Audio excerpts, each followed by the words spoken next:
Well, Tony, I saw as one ex-Boro manager. I suppose Gary Monk is another. He's the guy you took over from. What sort of job do you think he's doing at Birmingham? Well, I'm not really concerned about what Birmingham are doing. It's what we do. It's an important game for us. You know, they're a decent side. They've been on a decent run. They've got some good players. You know, they spent quite a bit in the window. And it'll be a tough game. It's always tough going to Birmingham. It's a traditional ground. Supporters can be really good for their team. So we've got to make sure we go there and really quieten them and play the way that we played at Derby. I suppose that is a point that it's once again another example of the Derby result of how you can perform away from home. Yeah, I think the away form, apart from maybe the odd one or two games, has been very, very good, and we've got to make sure we continue that. And like I say, put in a performance like we did against Derby, where we were unfortunate not to win the game.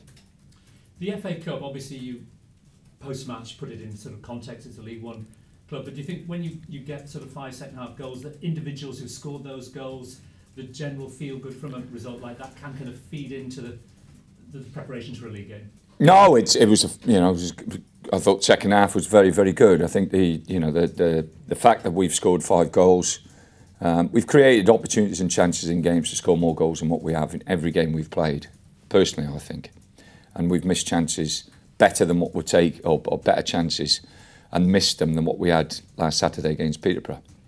And that's been our problem more than anything else. I think, as I've said, 99% of the time the players have turned up, they've run around and given everything. It's been that final third that has let us down.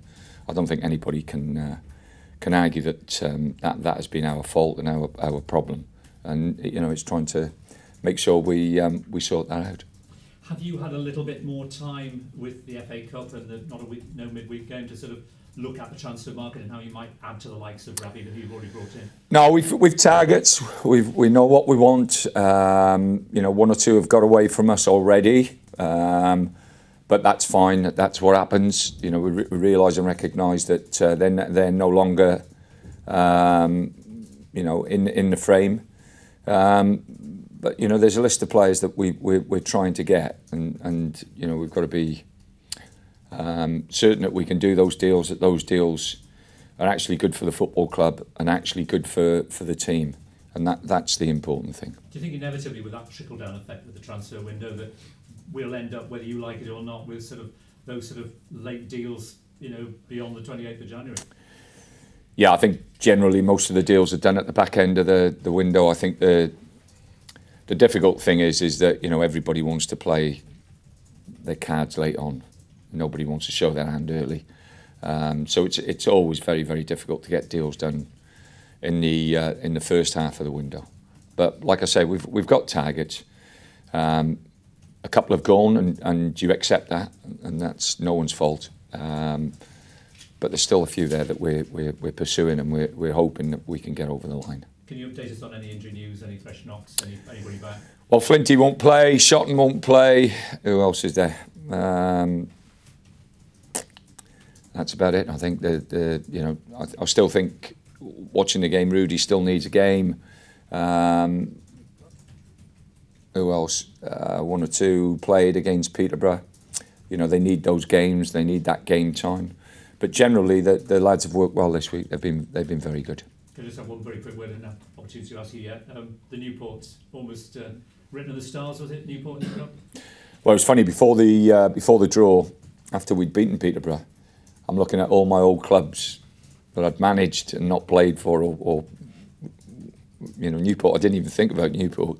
And then when it came out, you know, it was just, yeah, it's brilliant, really. 2 towns in the country, that one in Wales and one in England, who have a transporter bridge, the only 2 in Great Britain. So, you know, it's nice that, yeah, that we're together. We just got to make sure we win. That's the big thing. Thank you for the reminder. We'll do that bridge thing in the preview. Tony, can I just ask, I know you probably don't want to talk too much about Gary Monk, but I know when you took over from him here, you said there were things in the club that you wanted to change. Do you feel now you've had time, you know, this is more like how you want it to be? No, I think if you look at management, the way management has gone over the years, I think when, and it's not going too far back, you know, a lot of people believe that managers should be given 3 years, 1 year to look at the club and take a real good view of it, second year to implement changes, and the third year you should be seeing the grass grow. Now it's months rather than years that you're given before people start moaning and groaning or expect results and expect a change. And you know, you have to be a genius at times to turn it around that quick. But you know, Steve knows where I'm coming from. He knows what I'm trying to do and what I'm trying to achieve, and everything else. You know, we want players here who want to stay at Middlesbrough, who want to grow with a football club, grow with a community, grow with a team.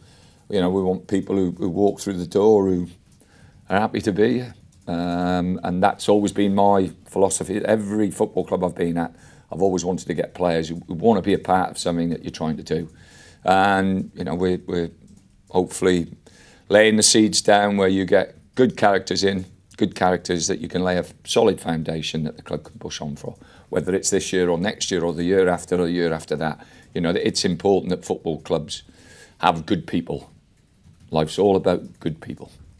So in that respect, were there not good people here when you arrived? No, I'm not saying that. I'm saying that I'm working very hard to get good people in here, and that you can't get enough.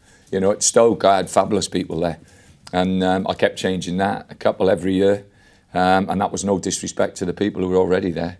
You know, it's just what you want and what you need and what's necessary. Great, thank you. Cheers, Tony. Good luck. Thank you.